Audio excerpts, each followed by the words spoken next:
جی سر، دو مختلف موضوع تھے آپ سے کہ پہلا وہ تھا کہ اللہ کا دیدار قیامت والے دن، ہم، اس پر مطلب کہ ایک یہ اللہ کا میرا دیدار موضوع نہیں تھا، ہوگا اس پہ ایک قیامت کے دن۔ سوالات تھے، اور دوسرا سوال تھا جنگ جمل اور جنگ صفین پر۔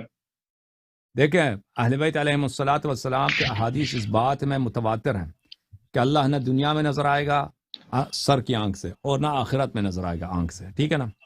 اللہ تعالیٰ کا دیدار ممکن ہی نہیں ہے۔ البتہ اس مسئلے میں جماعت قوم کے علماء مختلف رکھتے ہیں، وہ کہتے ہیں اللہ تعالیٰ کا دیدار ہوگا۔ وہ صوفی قوم حضرات ہیں، وہ خمینی کا ایک استاد ہے مرزا جواد، کیا نام ہے اس کا، ایک آغا جواد ہے، اس نے ایک کتاب لکھا ہے لقاء اللہ، کہ اللہ سے ملاقات ہوگی۔ یہ سب بکواس ہے۔ اللہ تعالیٰ سے اللہ تعالیٰ کا ملاقات نہیں ہوگا، نہ دنیا میں نہ آخرت میں۔ موت لقاء اللہ ہے، موت لقاء اللہ ہے۔ روز قیامت حساب کتاب ہوگا، ملائکہ نظر آئیں گے، رسول اللہ صلی اللہ علیہ وآلہ وسلم نظر آئے گی، اللہ تعالیٰ آنکھ سے نظر نہیں آئے گا، ٹھیک ہے نا۔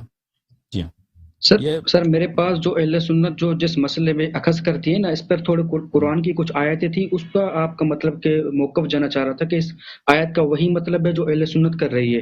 لا يدركه الابصار وهو يدرك الابصار وهو اللطيف الخبیر، قرآن کی سری آیت ہے۔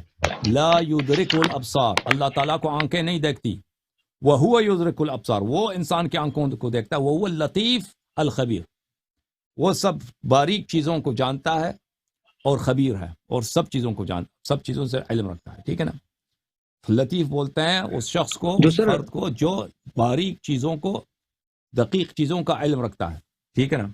لا تدرک الابصار سر یہ جو وهو يدرك الابصار۔ سر یہ جو سورۃ القیامہ میں آیت نمبر 22 اور 23 ہے، جس کا مفہوم ہے کہ اس دن اپنے چہرے ہوں گے جو تر و تازہ ہوں گے اور اپنی رب کی طرف دیکھ رہے ہوں گے، تو سر اس کا کیا مطلب ہے؟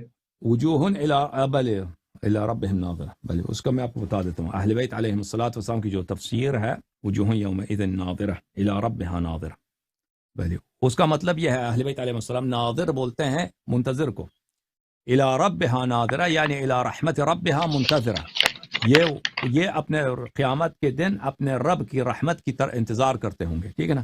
ناظر سے مراد انتظار کرنے والا، نہ کہ یہ رب کی طرف دیکھ رہے ہیں، رب کی رحمت کے منتظر ہیں، اوکے۔ اس کا مطلب یہ اچھا ہے۔ اچھا، چلے